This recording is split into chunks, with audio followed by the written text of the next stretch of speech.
Do do do do do do do do do do do do do do do do do do. Come on in. Welcome to Daily Antidote of Song.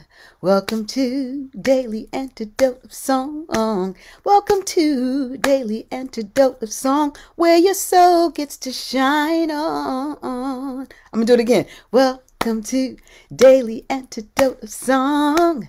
Welcome to Daily Antidote of Song. Welcome to Daily Antidote of Song, where your soul gets to shine on.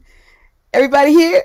Everybody's supposed to be here? All right. Great morning and grand rising to us all. I am Arne, your host for this Tuesday edition of Daily Antidote of Song, which is lovingly brought to you by the good people at Carpe Diem Arts. Give them a hand, y'all. Give them a hand. Woo! So we are celebrating day 2 of Archive Challenge Week, and we have a very special beloved guest in the room this morning who we'll get to after we say our greetings to the Facebook Live family. All right, everybody, say hello. Cindy, Bobby, Tiger, Alice. You know what to do. Okay, and then we get to say hello to our Zoom roomers, our room Zoomers. You all can wave at each other. Okay, so I have to be able to change this view to gallery. All right, so the first person I'm saying hello to is Jojo Rossi. So glad to see you. Oh, and there's Steven and Jen and hold on. All right, things are moving. Things are moving. Stop moving. And there's Figgy the Archive Cat. Figgy the Archive Cat. And there's Shruthi Veena Vishwanath. Okay, stop changing the view. Stop changing the view. And there's Katie, who made it back safely. Katie, I put an APB on you, girl. We ain't having it. And let's say hello. So glad to see Annette Perone. So glad to see Becky Kane. So glad to see Hoda and Dick and Kathy and Victoria. Have my breakfast ready. I'm coming soon. So glad to see Mabel and the Bears. So glad to see Deborah Denonville. And that's my girl, Susan G. That's my girl, Susan G. Had to say it twice. So glad to see my friend Arlene Baxter. Oh my goodness. She's regular today. So glad to see Kate in Charlottesville. So glad to see Sherry Shakti. So glad to see Mr. Johnny Harper. So glad to see Dane. Hey girl. So glad to see Ruth in Birmingham, Pinky out. So glad to see Cat, Cox, and Luda. So glad to see Ann in Nashville. So glad to see Tortoise in Bennington. So glad to see my friend Phil. And so glad to see Cliff and Amanda and Miles. Miles always gets the postings right. I'm feeling you, Miles. Thank you for that. So glad to see Julie in Ontario. So glad to see Karen Newman. Owen Ballard is here. Oh boy, and Sarah Page, Juanita in Texas, and Aloysius is driving somewhere fantastic. Okay, Paige is moving, slow down. Where am I? Okay, so glad to see Sid Barley. So glad to see Gary Pausner. So glad to see Deli and Jamie in Dune and Victoria. I'm so glad to see Vina and Carol J. and Nancy with the moo moo cow. And there's Bob. Hey, Bob. He's got his own box with his own dancing bear. Barb in Virginia. LMG. Hello. So glad to see Eogan. And so glad to see Juanita in Texas and everybody else. Everybody else. So glad to see you this Tuesday morning. Woo! Okay. All right. So as I mentioned earlier, we are celebrating day 2 of the Archive Challenge Week here at Daily Antidote of Song. And I'm going to turn this party over to the wonderful Stephen Winnick and Jennifer Cutting from the Library of Congress, and of course, Figgy, the archive cat. Take it away. Hello, everybody. What a wonderful introduction. I'm Jennifer Cutting, and this is my colleague, Stephen Winnick. And Stephen is trained as a folklorist, and I'm trained as an ethnomusicologist. But when we're at the American Folklife Center, they call us both Folklife specialists. And we want to welcome you all to day number 2 of our 5th Archive Challenge Partnership Week on the Daily Antidote Song. Yeah, so we should say that we love working at the Library of Congress, which is the largest library on earth. We don't get a chance to go there as much as we used to because we've all been working from home during the pandemic. But I do go in once a week, and Jennifer goes in once every 2 weeks. So we're still getting to be there among the great materials at the Library of Congress and among our colleagues, although only a few of us are there every day. So it's a bit of a strange ghost town feeling at the library. But we enjoy it very much, and we enjoyed it back when it was full of people as well, full of people and activity, and we hope we get back to that soon. So the American Folklife Center is just one small division of the massive Library of Congress, but even so, we have millions of items of cultural documentation, including sound recordings, moving pictures, films, audiovisual materials, and some great photographs, and you'll see some of that material today. So we're a small but mighty institution, the American Folklife Center of the Library of Congress. And we're going to tell you all about that later. We're going to drill down into the collections at a very deep level, and we're going to see photographs and hear field recordings. So we hope you can stick around for that for a few minutes after we sing. But right now, what we want to do is get to our fabulous guest and her song as soon as possible. So through the miracle of modern technology, we're very lucky to have with us today's guest is an artist who's coming to us all the way from India, where it's past 9 p.m. in the evening. Shruthi Vishwanath. Shruthi is a teacher, a researcher, a composer, and a singer. And today she's going to sing a song about something that's really very much on our mind these days, with the vast number of refugees who are seeking new homes all throughout the world. The themes of origins and migration. Shruthi, over to you. Hello, everyone. Thank you, Steve and Jen. Thank you so much for having me. It was such a delight to dive deep into the archives, and I really did not expect to. I didn't know what to expect, really. And when I found this recording, I said, oh my goodness, because this song that today's Daily Antidote song is based on is a 1962 field recording of a group of women in Trinidad, very, very far away from India, the opposite side of the world. I looked it up, and if one had to travel by air, it would be like 9,000 miles or something. And when we think of 150 or 200 years ago, when these migrations first started happening, it was, of course, by ship. So goodness knows how many days of a voyage it would have been. And of course, it was forces of colonization that led people to migrate. So it wasn't migration, possibly wasn't migration by choice. And so all of these things came up, and there was this recording of women singing. And whenever we speak about archives and migration, very often the first story that comes to mind is often his story and the recordings of men. And so it was very, very unusual and very beautiful to find this recording of women singing at a wedding.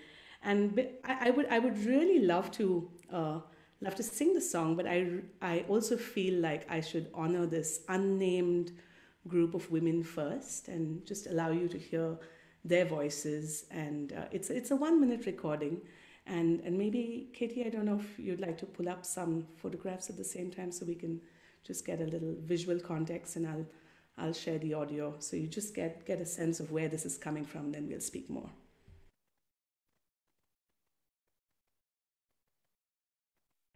I don't think I can share over your sharing, so we might have to pause that for a minute, but it's all good. I'm just gonna pull this up. All right, so.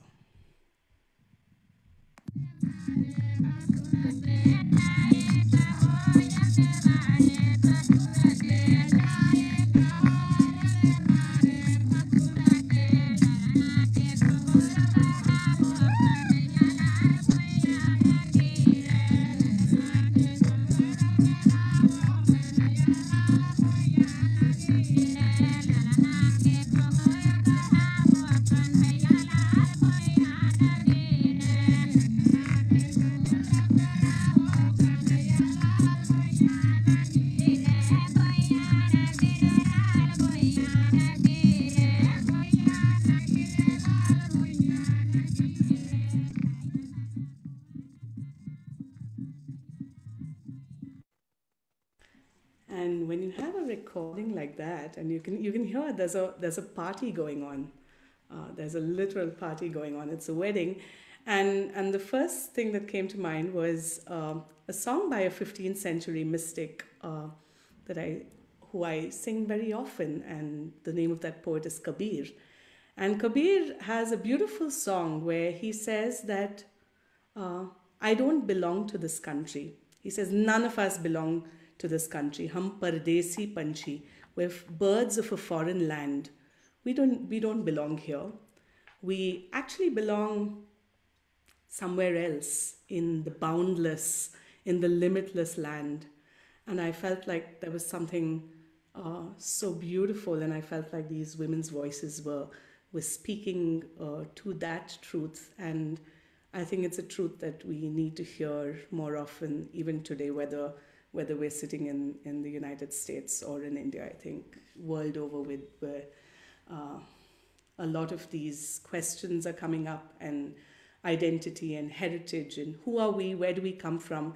So I think it helps when a poet comes and says, hey, you know what, none of us belong to this land. We're all visiting birds. And so this is that song. We'll learn a bit of the chorus and then sing it with the recording a little bit. All right, so the words of the song are in the chat. It says, Hum Pardesi, Panchhi Baba.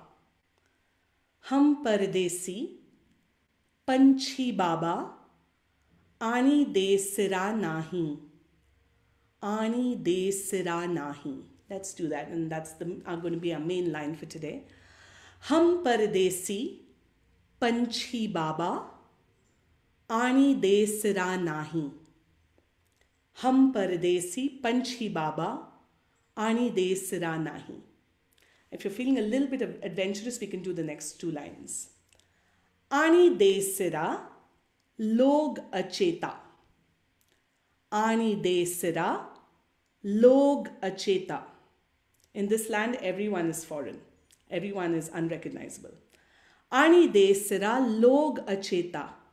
And now there's a little bit of alliteration. Pal pal par lay me jai.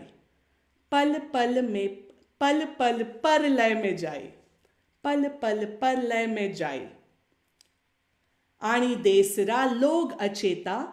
Pal pal par lay me jai. Bhai santo, ani de sira nahi. The same phrase, the second phrase from the first line is the second phrase of the third line. So.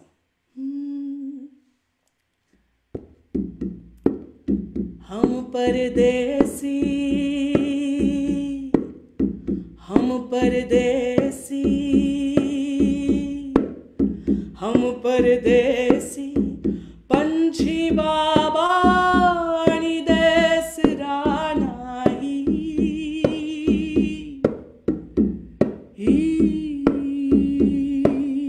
Let's do that line a few times. Hum Pardesi, Panchhi Baba, Ani de sira nahi.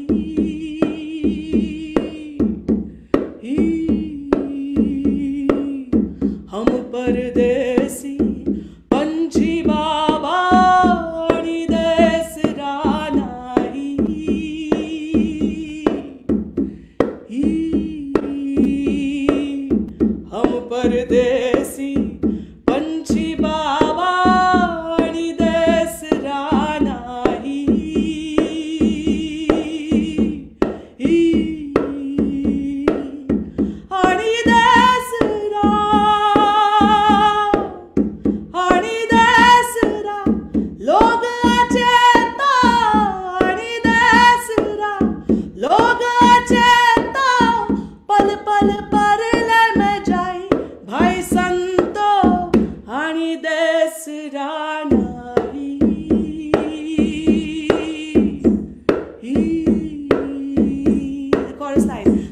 परदेसी पंछी बाबा आणि देस रानाई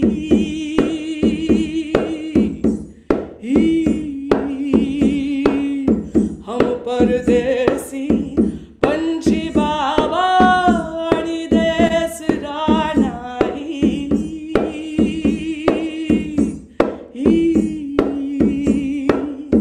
आणि देसरा लोग चेता आणि देसरा लोग चेता पल पल परले में जाई भाई संतो आणि देसरा नाही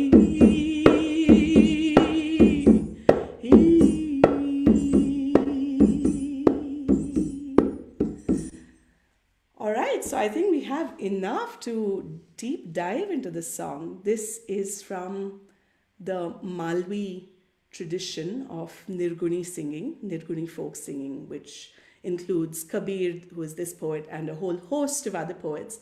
And a lot of folk singers sing this in the region, and it's usually a song of great celebration. So I just want to acknowledge the territory from where this song is from. And now we can sing it right through. Should we do that? All right. So I'm going to play 30 seconds of our wonderful women from 1962.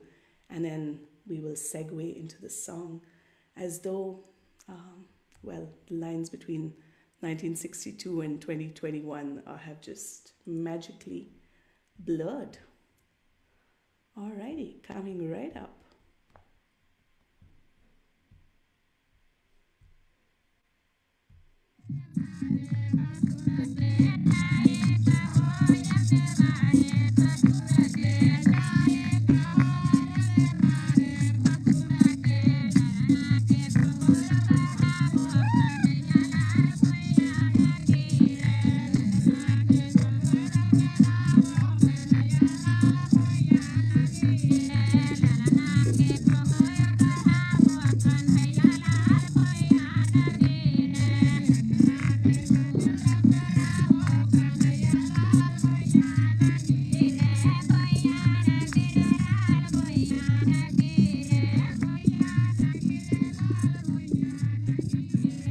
हम परदेसी पंछी बाबा आणि देस रानाई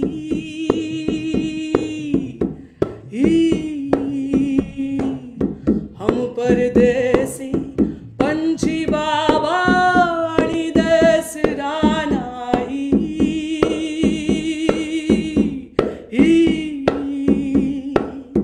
आणि देसरा लोग चेता आणि देसरा लोग चेता पल पल परले में जाई भाई संतो आणि देसरा नाही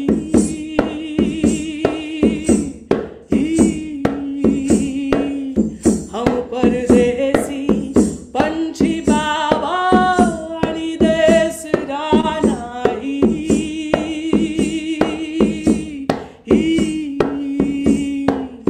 मुख बिन बोलना पग बिन चलना बिना पंखों से उड़ जाई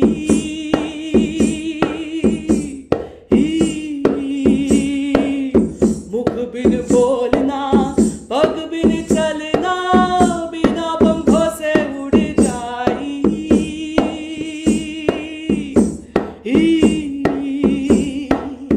इना सूरत की लोया हमारी इना सूरत की लोया हमारी अनहद में ओळखाई भाई संत आणि देस रानाई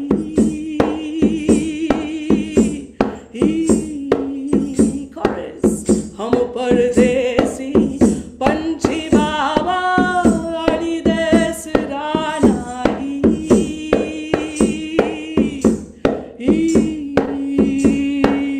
हम परदेसी पंछी बाबा आणि देस रानाई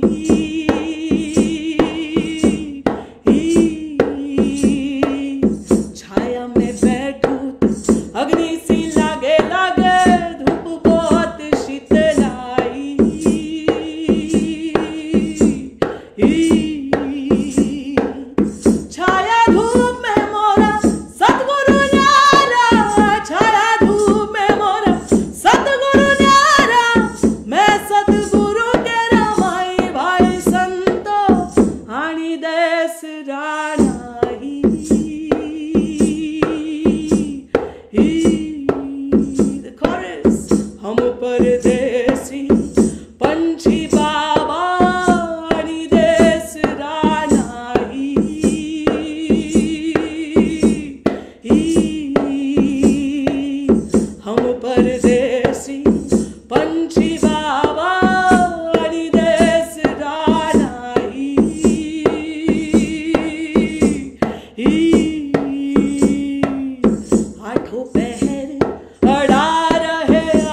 शिख नैन शरीर हमारा सतगुरु अमर कराए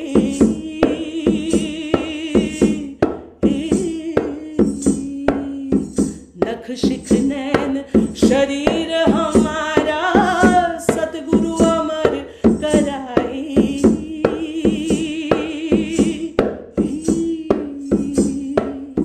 कहे कबीर मिलो निर्गुण से कहे कबीर मिलो निर्गुण से हजर अमर हो जाई भाई संतो आणि देश राना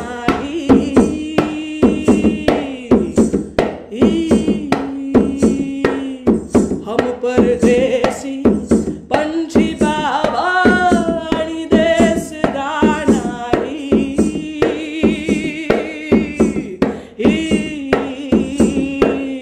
हम परदेसी पंछी बाबा आणि देश रानाई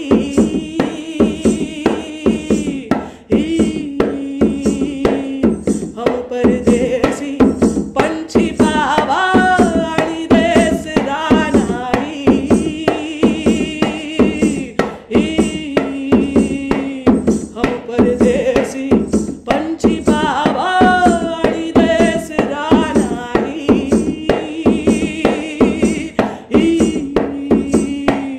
हम परदेसी पंछी बाबा आणि देश रानाई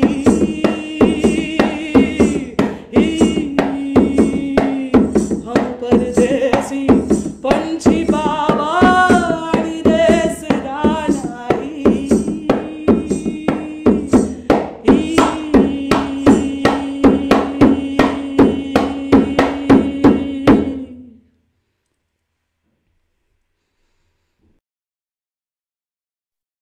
Thank you so much, Shruti. That Shruti, was thank you. absolutely gorgeous. And I love the relationship between the field recording and what you sang. We started with the beautiful voices of this group of women, beautiful birds from a foreign land who were making themselves at home in the place that they were transplanted by bringing their traditions with them. And then to hear your words of the poet. Can you tell me a little bit about the original words of the bhajan that the women at the wedding were singing?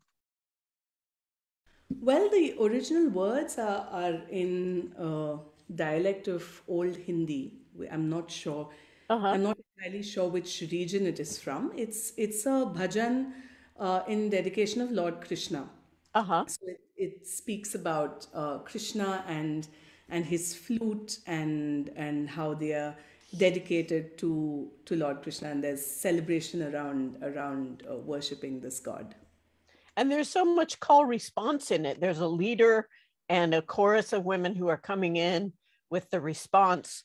And I wonder, because so many Westerners have had experiences living in ashrams and singing kirtan, devotional songs, could you tell us a little bit about the relationship between bhajan and kirtan, or the difference?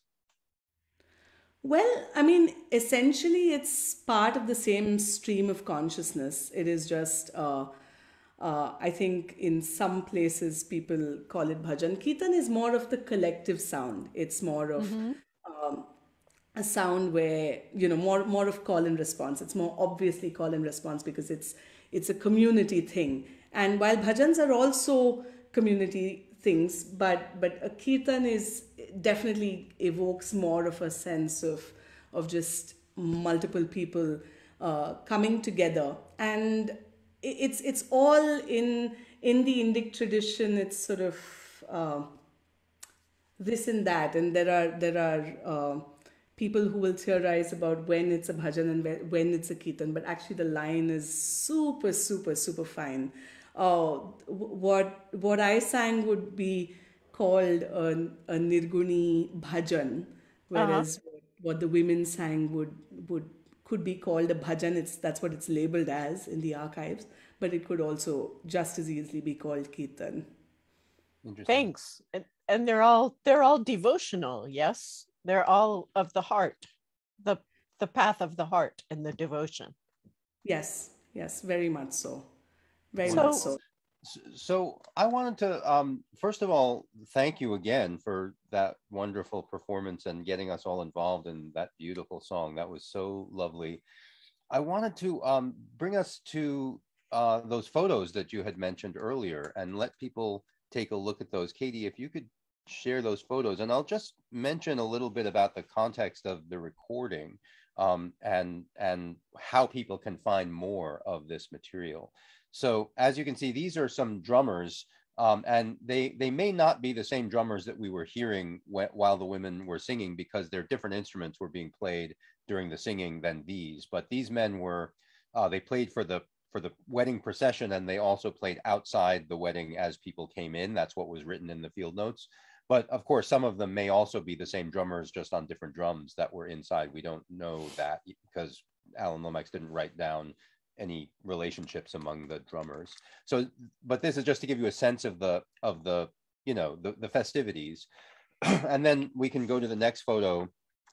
And these are just some of the women singers who were there at the wedding. These probably are the women who were singing. We don't know for sure because they're not identified on individual songs, right? But the group of women who are singing are these women. So there's 3 photos from this group. So we can take a look at the next one. Yeah, another woman singer. And then the third one has got a sort of wider shot of a larger group of women. So we think those are probably the women that we heard singing in Trinidad in 1962. And so the way that people can find these photos and recordings, so I'll just explain that Alan Lomax, the person who recorded these songs and took the photos, is probably best known for having worked at the Library of Congress, which he did only from 1934 until 1942. And once he left the library, he went to serve in World War II, and then he never came back to the library. But he spent the rest of his career collecting, and the Library of Congress acquired those recordings and photographs later. So we now have his entire career's worth of recording. Those that were made after he left the library, for the most part, have been put online by his foundation, which is called the Association for Cultural Equity. So if you go online to culturalequity.org, that's where these recordings and photographs live. And in particular, if you go to archive.culturalequity.org, you will be able to search on Indian wedding, for example, in the box, and you will get, there were 100 photos taken of this wedding, and there are many recordings of different aspects of it. So you can see the groom, you can see the bride, although she's wearing a heavy veil, so you can't actually see her face, but you can see, you know, most of the aspects of this wedding and get more of the context of the wedding recording that way. So it's just another way that you can learn more about this and find out, you know, what that event was a bit like. And we hope you will explore culturalequity.org to hear Alan Lomax's recordings. One of the most interesting thing about this Alan Lomax field recording to me is the fact that Alan was recording this Indian community in Trinidad in May of 1962. That was only a few months before Trinidad was liberated from the British.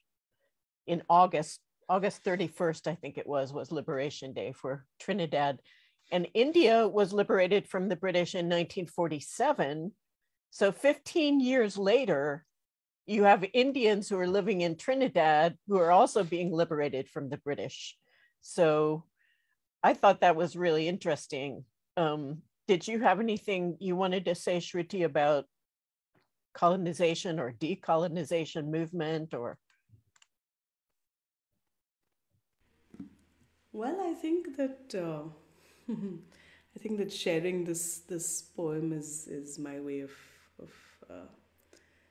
saying that. And I think we should just, like in India, my language of thought and expression is actually English. So when Jennifer wrote to me and said, which languages do you sing in, I wrote a whole host of Indian languages, and I said also English. But I'm so glad that from this archive we could bring out something that wasn't in the dominant language of the world. And although that is, I'm very grateful for that language and the opportunity to communicate with each other, in that language, I strongly feel like we should sing in, definitely we should sing in more languages, and I look forward to that process, whether through the archives or through anything else. I think it's just and I would add that Shruti actually sings in 11 languages, which is something quite amazing. Very impressive.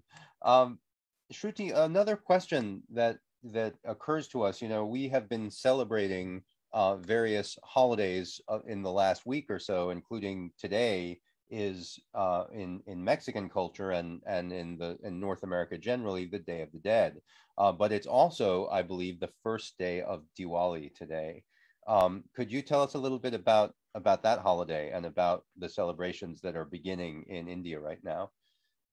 Well, it's one of the biggest festivals across South Asia, and it's the festival of lights, and just moving into the light and dispelling the darkness in many ways, and in all of the literal ways. We light diyas and lamps outside the house and burst a lot of firecrackers. My goodness, I can't believe you haven't heard anything. I've cleaned all the windows, and I'm like, okay, please don't let the sound leak in, because it would have been loud. But really, I think at the core of it, it's called Diwali or Deepavali, and it's about dispelling the darkness within the darkness outside, all of the vices and all of the evils that exist within us, and just dispelling that and moving towards the light. And I think externally one witnesses that in many different ways, but I like to get to the heart of it, and that's what Diwali is. Thank you so much. We can all start celebrating Diwali over here. That's right. I hope we have I know in our neighborhood here in Tacoma Park, Maryland, just the next neighborhood over, which is Langley Park, we have massive numbers of East Indians and West Indians as well, all celebrating Diwali. And we might start hearing firecrackers ourselves when it gets to be nighttime tonight.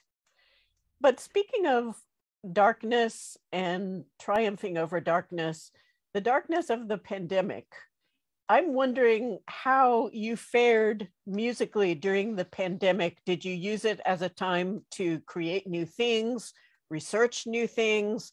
During the lockdown time, how did that affect your music, and are you able to get out and perform again now that lockdown is over?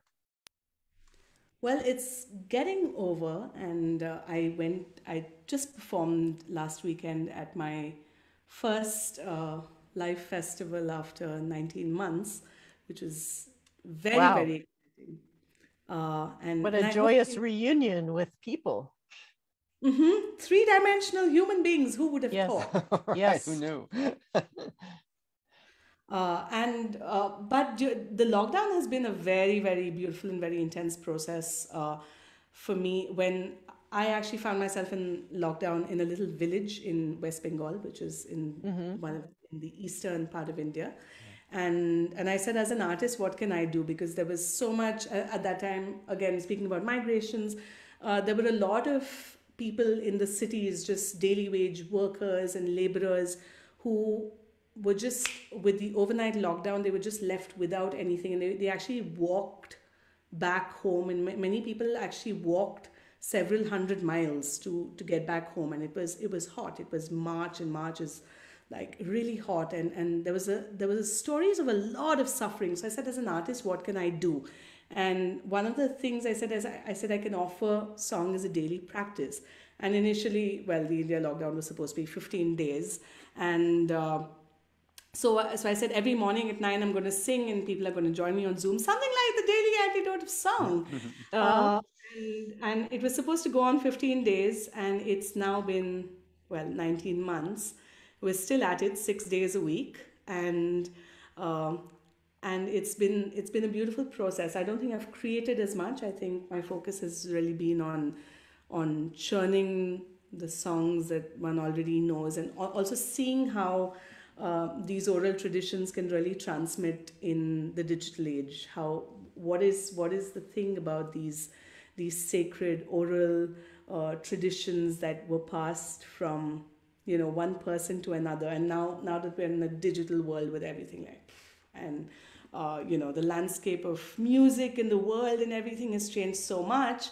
I think my question has really been what is that centering thing? What can we do?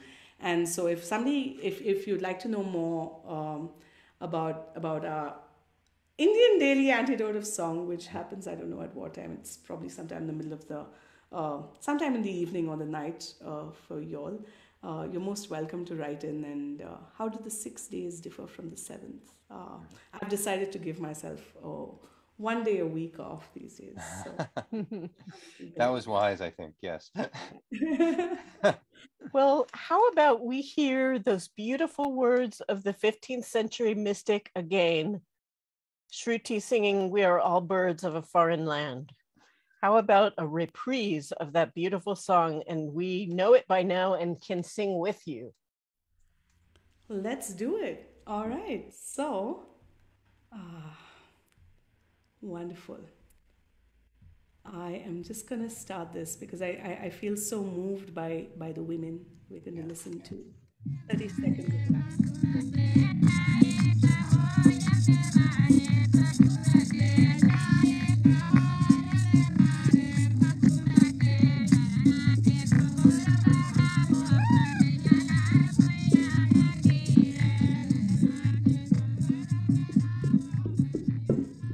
हम परदेसी पंछी बाबा आणि देस रानाही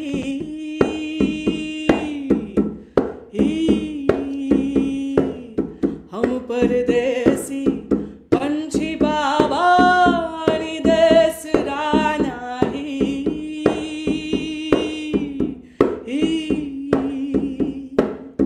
आणि देसरा लोग चेता आणि देसरा लोग चेता पल पल पर लय में जाई भाई संतो आणि देसरा नाही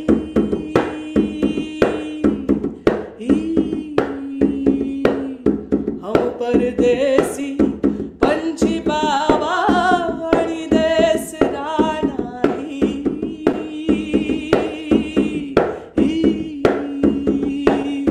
हम परदेसी पंछी बाबा आणि देसरा नाही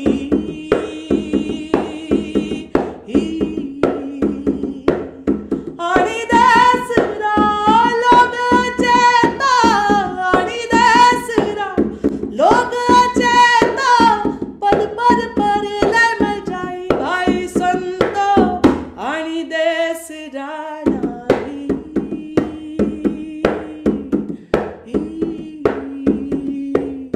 हम परदेसी पंछी बाबा आणि देसरा नाही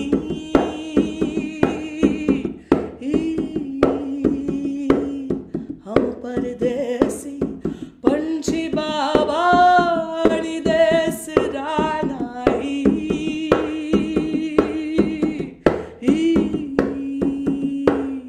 हम परदेसी पंछी बाबा आणि देसरा नाही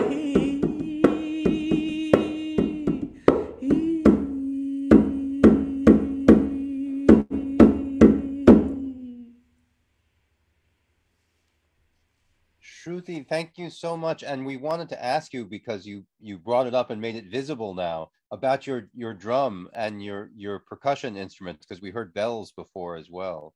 Could you tell us a little bit about how you're making the percussion work?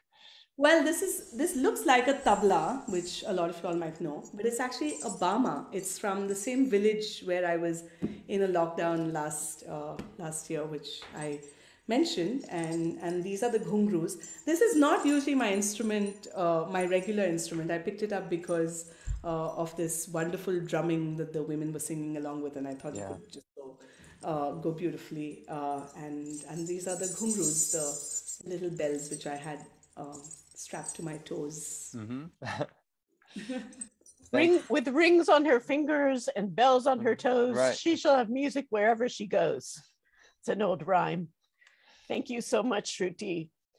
And I want to thank everyone for attending today on this first day of Diwali, and to hear Shruthi Vishwanath and her magnificent song of origins and migration. I want to thank Joe Rossi and Busy Graham of Carpe Diem Arts. I want to thank Arne for being such a fantastically rhyming and singing host today. And I want to thank Katie for bringing up all the links and all the pictures, and all of you for attending.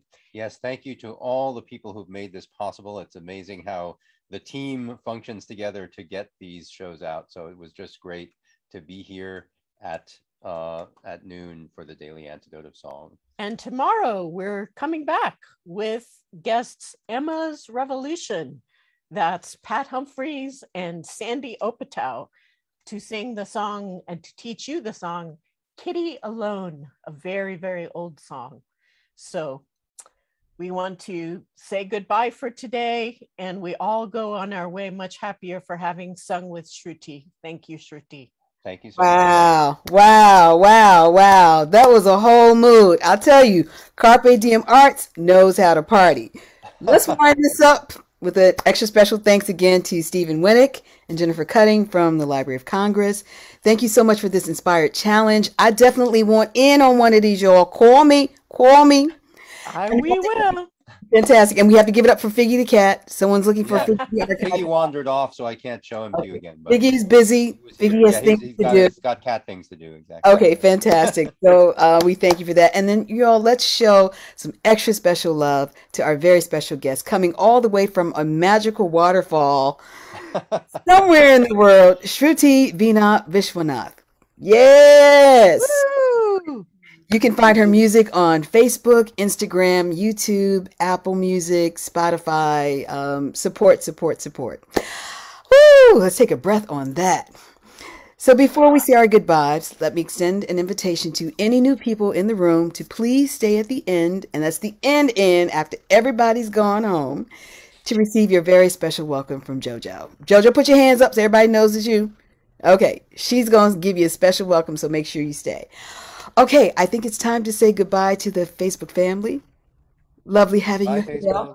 Lovely having you here. Lovely.